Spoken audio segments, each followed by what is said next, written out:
ನಮಸ್ತೆ, welcome to Manju's kitchen. ಹೇಗಿದ್ದೀರಾ ಎಲ್ಲರೂ? ಚಿಲ್ಲಿ ಚಿಕನ್ ಮಾಡೋಣ ಅಂದ್ಕೊಂಡೆ. ನಾನು 1.5 kg ಚಿಕನ್ ತೊಳ್ಕೊಂಡಿದ್ದೀನಿ. ಎಲ್ಲ ಚೆನ್ನಾಗಿ ತೊಳೆದು ಚಿಕನ್ ಎಲ್ಲ ರೆಡಿ ಮಾಡಿ ಇಟ್ಕೊಂಡಿದ್ದೀನಿ. ಅರ್ಧ kg ಈರುಳ್ಳಿ ತೊಗೊಂಡಿದ್ದೀನಿ. 1.5 kg ಚಿಕನ್ ತೊಗೊಂಡಿದ್ದೀನಿ. ಕ್ಯಾಪ್ಸಿಕಮ್ 4, ಹಸಿಮೆಣ್ಸಿನ್ಕಾಯಿ 6ರಿಂದ 8, 4 ಟೊಮೊಟೊ ತೊಗೊಂಡಿದ್ದೀನಿ ದಪ್ಪದು. ಇಲ್ಲಿ ನಾನು ಕೊತ್ತಂಬರಿ ಸೊಪ್ಪು, ಪುದೀನ ಸೊಪ್ಪು, 4 ಹಸಿರು ಮೆಣಸಿನ್ಕಾಯಿ, ಶುಂಠಿ ಬೆಳ್ಳುಳ್ಳಿನ ಪೇಸ್ಟ್ ಮಾಡಿಟ್ಕೋತೀನಿ. ಇದಕ್ಕೆ ಯಾವಾಗಲೂ ನಾನು ಶುಂಠಿ ಬೆಳ್ಳುಳ್ಳಿ ಪೇಸ್ಟ್ ಮಾಡಿದ್ರೆ ಹಸಿರು ಮೆಣಸಿನ್ಕಾಯಿ, ಕೊತ್ತಂಬರಿ ಸೊಪ್ಪು, ಪುದೀನ ಸೊಪ್ಪು ಸೇರಿಸೇ ಮಾಡಿಟ್ಕೊಂಡಿರ್ತೀನಿ. ಎಲ್ಲದಕ್ಕೂ ಯೂಸ್ ಆಗುತ್ತೆ ಅಂತ.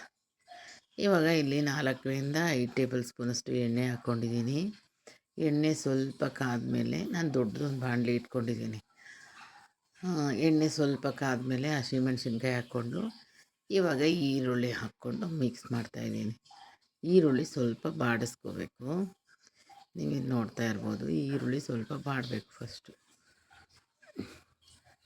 ಅಗಲವಾಗಿರೋ ಪಾತ್ರೆಯಲ್ಲಾದರೆ ಚೆನ್ನಾಗಿ ಕೈ ಆಡಿಸ್ಕೊ, ಅಳ್ಳಕ್ಕೆಲ್ಲ ಸರಿ ಹೋಗುತ್ತೆ ಅಂತ ಹೇಳಿಬಿಟ್ಟು ಅಗಲವಾಗಿರೋ ಬಾಣಲೆ ತೊಗೊಂಡಿದ್ದೀನಿ. ಇವಾಗ ಇದಕ್ಕೆ ಕಟ್ ಮಾಡಿಟ್ಕೊಂಡ್ರೆ ಕ್ಯಾಪ್ಸಿಕಮ್ ಹಾಕ್ಕೊಂಡಿದ್ದೀನಿ. ನಾನು 3 ಕ್ಯಾಪ್ಸಿಕಮ್ ತೊಗೊಂಡು ಉದ್ದುದ್ದು ಕಟ್ ಮಾಡಿದ್ದೆ, ಸಣ್ಣದಾಗಿ ಯಾವುದನ್ನು ಕಟ್ ಮಾಡಲಿಲ್ಲ. ಟೊಮೊಟೊನೂ ಉದ್ದಕ್ಕೆ ಸ್ಲೈಸಾಗಿ ಉದ್ದು ಕಟ್ ಮಾಡಿದ್ದೀನಿ. ಈರುಳ್ಳಿನೂ ಹಂಗೆ ಕಟ್ ಮಾಡ್ಕೊಂಡಿದ್ದೆ. ಇವಾಗ ಈ ಥರ ಬಾಡಿಸ್ಕೋಬೇಕು. ಚಿಕನ್ ಸಾಂಬಾರು ಅಂದರೆ ಯಾವಾಗಲೂ ಬೇಜಾರಾಗುತ್ತೆ, ಮಕ್ಕಳು ತಿನ್ನಲ್ಲ ಸಾಂಬಾರೆಲ್ಲ ಮಾಡಿದ್ರೆ. ಹಾಗಾಗಿ ನಾನು ಈ ಥರ ಮಾಡಿಕೊಂಡೆ. ಎಲ್ಲರಿಗೂ ಮನೇಲಿ ಎಲ್ಲರಿಗೂ ಇಷ್ಟ ಆಗುತ್ತೆ ಅಂತ ಹೇಳಿಬಿಟ್ಟು ಕಟ್ ಮಾಡಿಟ್ಕೊಂಡಿರೋ ಟೊಮೊಟೊ ಸೇರಿಸ್ಕೊಂಡಿದ್ದೀನಿ. ಇವಾಗ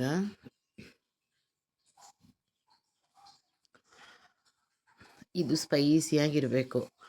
ಆಮೇಲೆ ಏನು ಮಾಡಿದೆ, 1.5 kg ಚಿಕನ್ ತೊಗೊಂಡಿದ್ನಲ್ಲ, ಅದ್ರಲ್ಲಿ ಸ್ವಲ್ಪ ಇಟ್ಬಿಟ್ಟೆ. ಸ್ವಲ್ಪನೇ ಮಾಡಿದೆ ನಾನಿಲ್ಲಿ. 1 kg ಮಾಡಿದೆ, ಅರ್ಧ kg ತೆಗೆದಿಟ್ಬಿಟ್ಟೆ. ಅದ್ರಲ್ಲಿ ಚಾಪ್ಸ್ ಮಾಡೋಣ, ಪಲಾವ್ ಮಾಡೋಣ ಅಂತ. ಆಮೇಲೆ ಮಗ ಹೇಳ್ದ ಚಾಪ್ಸ್ ಬೇಡ ಪಲಾವ್ ಮಾಡಿ ಅಂತ.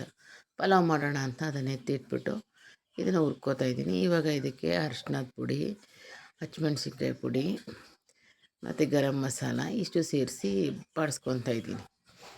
ನೀವು ನೋಡ್ತಾ ಇರ್ಬೋದು. ಇದು ಖಾರವಾಗಿದ್ದರೆ ಚೆನ್ನಾಗಿರುತ್ತೆ. ಯಾವಾಗಲೂ ಅಷ್ಟೇ, ಚಿಲ್ಲಿ ಚಿಕನ್ನು ಖಾರವಾಗಿರಬೇಕು.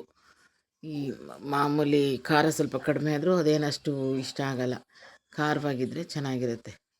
ಆಮೇಲೆ 1 kg ಅಷ್ಟು ಚಿಕನ್ನೇ ಮಾಡಿದ್ದು. ಇವಾಗ ನೋಡಿ ಇಲ್ಲಿ ಮಿಕ್ಸ್ ಕೊಡ್ತಾಯಿದ್ದೀನಿ. ಮಸಾಲೆನೂ ಕಡಿಮೆ ಆಗಿಬಿಡುತ್ತೆ ಅಂದ್ಬಿಟ್ಟು 1 kg ಮಾತ್ರ ಹಾಕ್ಕೊಂಡೆ. ಇನ್ನು ಅರ್ಧ kg ಎತ್ತಿಟ್ಬಿಟ್ಟೆ ಪಲಾವ್ ಮಾಡೋಣ ಅಂತ. ಇವಾಗ ನೀವು ಇಲ್ಲಿ ನೋಡ್ತಾ ಇರ್ಬೋದು, ಚೆನ್ನಾಗಿ ಮಿಕ್ಸ್ ಕೊಟ್ಕೋಬೇಕು. ಇವಾಗ ಉಪ್ಪು ಸೇರಿಸಿ ಮಿಕ್ಸ್ ಕೊಟ್ಕೊಂಡ್ರೆ ಸರಿ ಹೋಗುತ್ತೆ. ತಳ ಹಿಡಿತಾಯಿತ್ತು, ತಳ ಹಿಡಿದ್ಬಿಡುತ್ತೆ ಅಂತ ಹೇಳ್ಬಿಟ್ಟು ಇದು ಮಾಡಿದೆ. ಈಗ ನಾವು ಶುಂಠಿ ಬೆಳ್ಳುಳ್ಳಿ ಪೇಸ್ಟ್ ಹಾಕಿದ್ವಲ್ಲ, ಆ ಬೌಲ್ಗೆ ಎಷ್ಟು ನೀರು ಹಾಕ್ಬಿಟ್ಟು ಹಾಕ್ಕೊಂಡೆ. ಚಿಕನ್ನೇ ನೋಡಿ ಎಷ್ಟು ನೀರು ಬಿಟ್ಕೊಂಡಿದೆ. ಚೆನ್ನಾಗಿ ಹೊಂದ್ಕೊಳ್ಳುತ್ತೆ ಚಿಕನ್ ಈ ಥರ ಮಿಕ್ಸ್ ಮಾಡಿಕೊಂಡು ಬೆಂದರೆ. ಜಾಸ್ತಿ ನೀರು ಹಾಕಿದ್ರೆ ಚೆನ್ನಾಗಿರಲ್ಲ. ಖಾರ ಕಡಿಮೆ ಇದೆ ಅನ್ನಿಸ್ತು. ಒಂದು 2ರಿಂದ 3 ಸ್ಪೂನಷ್ಟು ಅಚ್ಕಾರದ ಪುಡಿ ಸೇರಿಸ್ಕೊಂಡೆ. 2 ಸ್ಪೂನಷ್ಟು ಪೆಪ್ಪರ್ ಪೌಡ್ರ್ ಸೇರಿಸ್ಕೊಂಡೆ, ಮೆಣಸಿನ ಪುಡಿ. ನಾನು ಯಾವಾಗಲೂ ಪೆಪ್ಪರ್ ಪೌಡ್ರೆಲ್ಲ ಮೆಣಸಿನ ಪುಡಿ ಎಲ್ಲ ತರಲ್ಲ ಅಂಗಡಿಯಿಂದ. ನಾನೇ ಮನೇಲಿ ಮೆಣಸು ತಂದುಬಿಟ್ಟು ಪುಡಿ ಮಾಡ್ಕೋತೀನಿ. ಆ ಮೆಣಸು ಪುಡಿ ಅಷ್ಟು ಖಾರ ಇರಲ್ಲ, ಪ್ಯಾಕೆಟು ಮೆಣಸು ಪುಡಿ.